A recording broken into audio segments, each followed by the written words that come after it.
Good morning students, history online classes में आपका स्वागत है। हमारा लेसन चल रहा था फिफ्थ। इसमें हमने अल-बेरूनी, उसकी पुस्तक किताबुल हिंद और इब्न बतूता के बारे में पढ़ा है।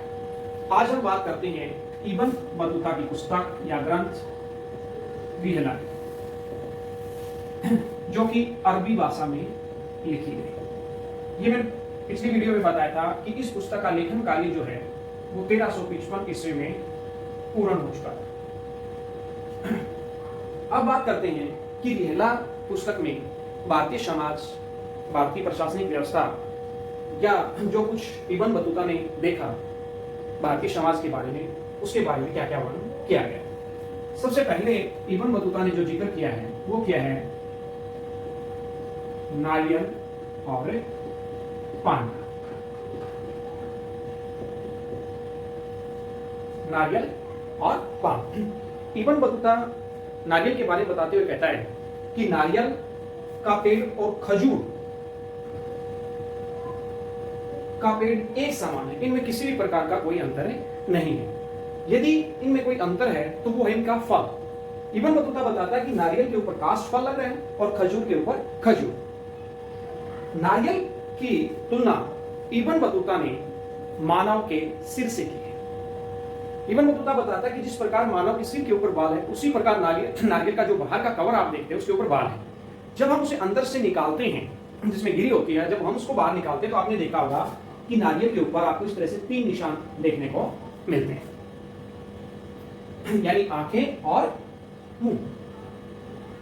तो इसीलिए नारियल की तुलना मानव सिर से की गई है। दूसरा बताता है पान। इब्न बतूता कहता है कि भारतीय जो लोग थे वो पान के काफी शौकीन थे। अतिथि के स्वागत में पान देने का प्रचलन उस समय भारत में काफी था। जो अमीर व्यक्ति थे वो पान को सोने और चांदी के जो बर्तन होते थे, हम कहें कि छोटी डिबियां, उनके अंदर रखते थे। पान के बारे में आगे बताते हुए इब्न बतूता कहता है कि पान जो है वो अंगूर की लता यानी बेल के समान है पान, और ये कोई फल नहीं है बल्कि पान का जो पत्ता है उसका इस्तेमाल खाने के लिए किया जाता है। खाने के बारे में भी बताया है। इब्न बतूता कहता है कि पान के अंदर सुपारी डाली जाती है और उसको मुंह में तब तक चबाया जाता है जब तक जो पान के अंदर डाली गई सुपारी बिल्कुल बारीक न हो जाए। उसके बाद अल-बेरूनी ने इब्न बतूता ने भारतीय शहरों के बारे में जिक्र किया है। इब्न बतूता कहता है कि जो शहर हैं उनके अंदर अपार संभावनाएं हैं। अपार संभावनाएं किन लोगों के लिए? जिनके पास साधन है, जिनके पास कौशल है, उन व्यक्तियों के लिए शहरों के अंदर अपार संभावनाएं हैं। दूसरा कहता है कि शहर जो है वो काफी भीड़ वाले हैं, उनकी सड़कों के ऊपर काफी भीड़ है। हाँ, एक चीज और है, ये बताता कि शहरों को युद्धों के दौरान कष्ट सहन करना पड़ता था, क्योंकि जब राजा युद्ध के लिए निकलते थे तो उस समय शहरों के अंदर काफी नुकसान होता था, इसलिए निवासियों को उस दौरान कुछ कष्ट सहन करने पड़ते थे। शहरों के अंदर मुख्य रूप से इब्न बतूता ने दिल्ली शहर का जिक्र किया है। इब्न बतूता कहता है कि उस समय दिल्ली भारत का सबसे बड़ा शहर था। इसको एक रक्षा प्राचीर से घेरा गया था, और यह बताता कि ये जो दीवार थी वो 11 हाथ चौड़ी थी, और आगे बताता है कि एक हाथ बराबर है 20 इंच। यानी कहने का अर्थ क्या है कि जिस दीवार से दिल्ली को घेरा गया था वो 220 इंच चौड़ी थी। आगे बताता है कि ये जो दीवार है इसका जो नीचे का हिस्सा है, जैसे मान लीजिए ये दीवार है, इसकी हाइट है, इसके नीचे का हिस्सा जो है वो तो बना हुआ है पत्थर से बना हुआ है, और ऊपर जो है वो बना हुआ है ईंटों से। इस प्रकार से दीवार को बनाया गया है। ये कहता है कि ये जो रक्षा प्राचीर थी इसके अंदर टोटल 28 द्वार या हम कहें दरवाजे लगाए गए थे। कितने थे? ये कई बार पूछा जाता है कि दिल्ली की रक्षा प्राचीर के अंदर कुल कितने द्वार थे, तो आप बताएंगे 28। इनमें सबसे बड़ा जो द्वार था वो था बदायूं। इब्न बतूता बताता है कि 28 द्वारों के अंदर जो सबसे बड़ा द्वार था वो था बदायूं दरबार या दरवाजा। इसके अलावा मांडवी दरवाजे का जिक्र भी इब्न बतूता ने किया है। इब्न बतूता बताता है कि इस दरवाजे के अंदर अनाज मंडी थी। एक और दरवाजे का जिक्र करता है, गुल दरवाजे, गुल दरवाजा। इब्न बतूता बताता है कि इसकी बगल में एक बगीचा था और इसी बगीचे के अंदर कब्रगाहें थी, यानी जहां मृत व्यक्तियों को दफनाया जाता था। इन कब्रों के ऊपर गुंबद बने हुए थे। जिन कब्रों के ऊपर गुंबद नहीं थे उनके ऊपर मेहराब बनाए गए थे। इस प्रकार के आपने देखे होंगे मेहराब, कई बार इस तरह के भी मिलते हैं, तो मेहराब बनाए गए।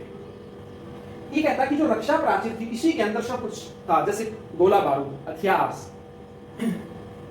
दूसरे के किले को बेधने के लिए जिन मशीनों का प्रयोग किया जाता था वो मशीन भी इसी रक्षा प्राचीर के अंदर रखी गई।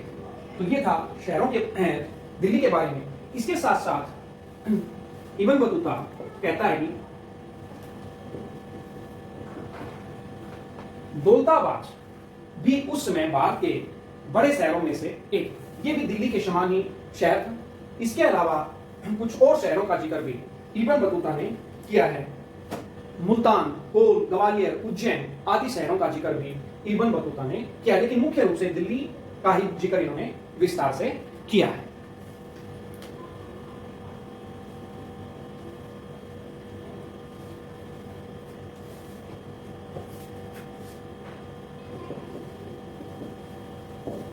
बाजार, शहरों के बाद इब्न बतूता ने भारतीय बाजारों के बारे में लिखते हुए बताया है कि भारतीय बाजार केवल आर्थिक और विनिमय के ही मुख्य केंद्र नहीं थे, अपितु वो धार्मिक और सामाजिक गतिविधियों के भी मुख्य केंद्र थे। ये बताता है कि प्रत्येक बाजार के अंदर मंदिर और मस्जिदें बनी हुई थी।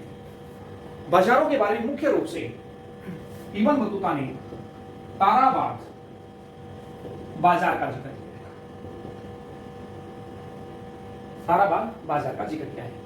इब्न बतूता कहता है कि एक विशाल बाजार था, यहां जो दुकानें बनी हुई थी उन दुकानों का एक गेट सीधा मालिक के आवास से जुड़ा हुआ था। यानी जैसे मान लीजिए ये दुकान है और इसका एक गेट यहां है, इसका मतलब यहां उस मालिक का आवास है जो उसके सीधा जुड़ा हुआ है।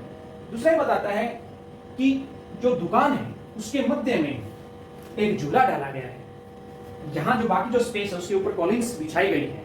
इस झूले के ऊपर एक गायिका यानी गाने वाली औरत बैठी हुई है। इसकी सेविका कहें या इसकी सखियां कहें, वो इन्हें झूला झुला रही है और ये अपना जो संगीत है वो लोगों को सुना रही है। दूसरी बात ये बताता है कि ताराबाद के अंदर एक गुंबद भी है और इसी गुंबद के नीचे एक हर रोज सभी जो गायक हैं, जो संगीतकार हैं, वो आते हैं और जो राजा है वो यहां आता है। उसके सामने जो संगीतकार है, जो गायक हैं, वो अपनी प्रस्तुति देते हैं और ये जो प्रक्रिया है वो एक विशेष दिन ही चलती है, हर रोज नहीं।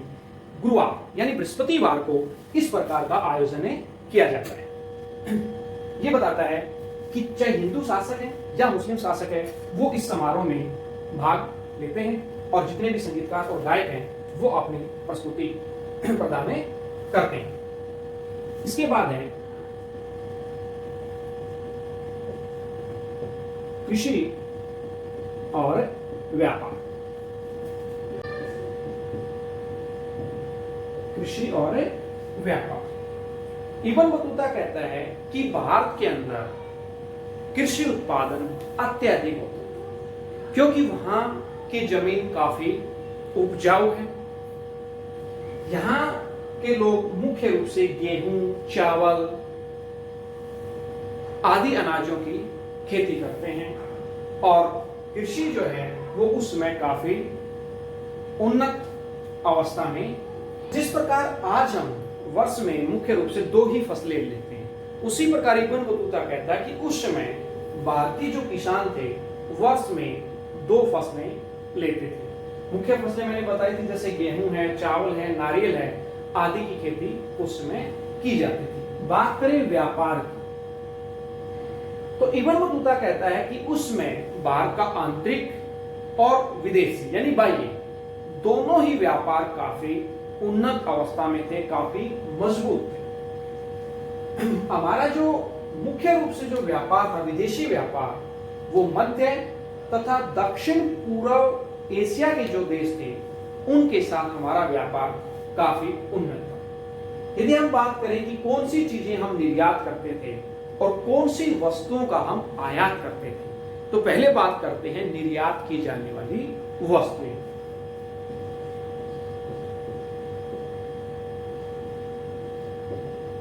रेशम, सूती वस्त्र,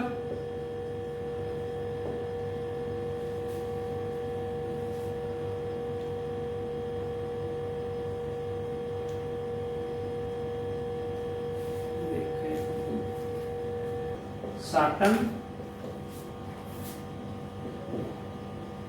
गेहूं,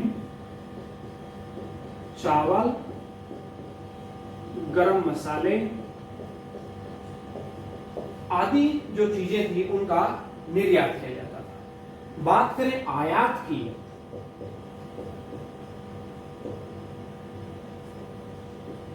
तो आयात के अंदर बहुमूल्य पत्थर, आभूषण, लकड़ी से बना हुआ सामान और अच्छी किस्म की रेशम का आयात भारत द्वारा किया जाता था। इब्न बतूता कहता है कि उस समय का जो व्यापार था वो भारत के पक्ष में था।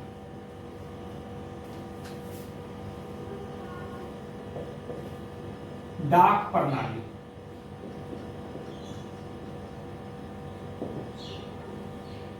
इब्न बतूता कहता है कि मुझे सबसे ज्यादा किसी भी चीज ने प्रभावित किया तो वो था उस समय की डाक प्रणाली। इब्न बतूता कहता है कि मोहम्मद बिन तुगलक के जो गुप्तचर थे वो पूरे साम्राज्य में फैले हुए थे और प्रत्येक सूचना राजा तक पहुंचाने का कार्य उनके द्वारा किया जाता था। ये कहता है कि उस समय की डाक प्रणाली इतनी दुरुस्त थी कि यदि हम दिल्ली से या सिंध से दिल्ली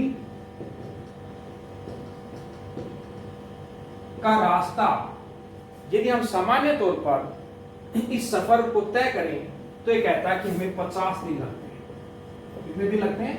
50 दिन। लेकिन गुप्तचर इसी सफर को मात्र 5 दिन में कर देते हैं। ये इतना जल्दी कैसे? इसके लिए बताता है कि उस समय मोहम्मद बिन तुगलक ने अपने साम्राज्य के अंदर कुछ दूरियों के ऊपर चौकियां बनाई। अब मान लीजिए कि ये सिंध है और ये दिल्ली है। अब एक ही व्यक्ति यहां से सफर करेगा तो वो थक जाएगा, उसको रास्ते में रुकना भी पड़ेगा। लेकिन ये जो चौकियां बनाई गई थी इसमें क्या होता था कि यहां घुड़सवार तैयार है, यहां घुड़सवार तैयार है, यहां तैयार है, मान लीजिए यहां भी मान लेते हैं। अब किसी भी तरह की सूचना है यहां से वहां पहुंचानी है तो यहां से घुड़सवार चलता था, केवल ये यहां तक सफर तय करेगा। इसके बाद आगे का सफर तय करने की जिम्मेवारी इसकी थी, फिर आगे और इस प्रकार कम समय में सूचनाएं एक स्थान से दूसरे स्थान पर पहुंच जाती थी। दूसरा इन चौकियों का यह फायदा था कि जो व्यापारी थे उनको भी रात्रि ठहराव में किसी भी प्रकार की परेशानी नहीं आती थी। दूसरा, लूट मार की जो घटनाएं थी वो भी इसकी वजह से काफी कम हो चुकी थी, क्योंकि यहाँ सैनिक भी तैनात किए गए थे, जिसके कारण चोर डाकू इत्यादि थे उनकी जो दखल अंदाजी थी वो काफी कम हो चुकी थी। उसके बाद है दास प्रथा। इब्न बतूता कहता है कि उस समय भारतीय समाज के अंदर दास प्रथा प्रचलित थी। स्वयं इब्न बतूता ने मोहम्मद बिन तुगलक को घोड़े, ऊंट और दास से भेंट किए थे। इसके साथ साथ इब्न बतूता बताता है कि मोहम्मद बिन तुगलक ने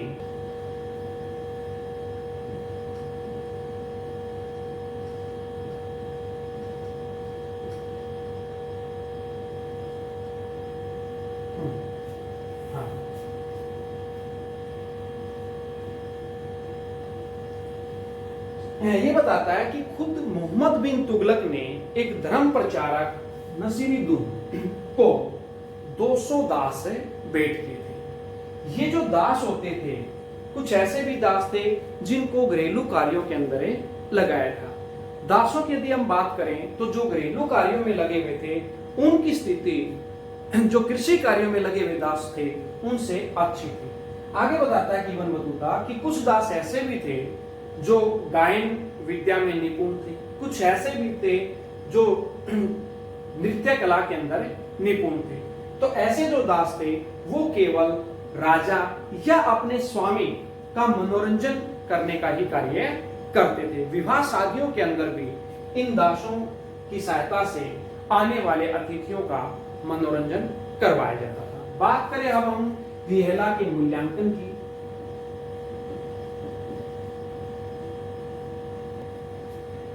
तो मूल्यांकन की बात करें तो इब्न बतूता ने अपनी पुस्तक के अंदर जो भी बातें लिखी हैं वो लगभग उनकी आंखों देखी बातें हैं। दास प्रथा है, जैसे उन्होंने स्वयं इब्न बतूता ने मोहम्मद बिन तुगलक को दास भेंट किए थे, खुद इब्न बतूता ने धर्म प्रचारक को दास भेंट किए थे। इसी प्रकार डाक प्रणाली के बारे में इन्होंने जो बताया। तो कहने का अर्थ क्या है कि लगभग उनके द्वारा अपनी पुस्तक के अंदर जो बातें दी गई हैं, एक इतिहासकार इस ग्रंथ के माध्यम से उस समय के इतिहास को का पुनर्अवलोकन या उसे पुनर्जीवित कर सकता है। Thank you, have a nice day.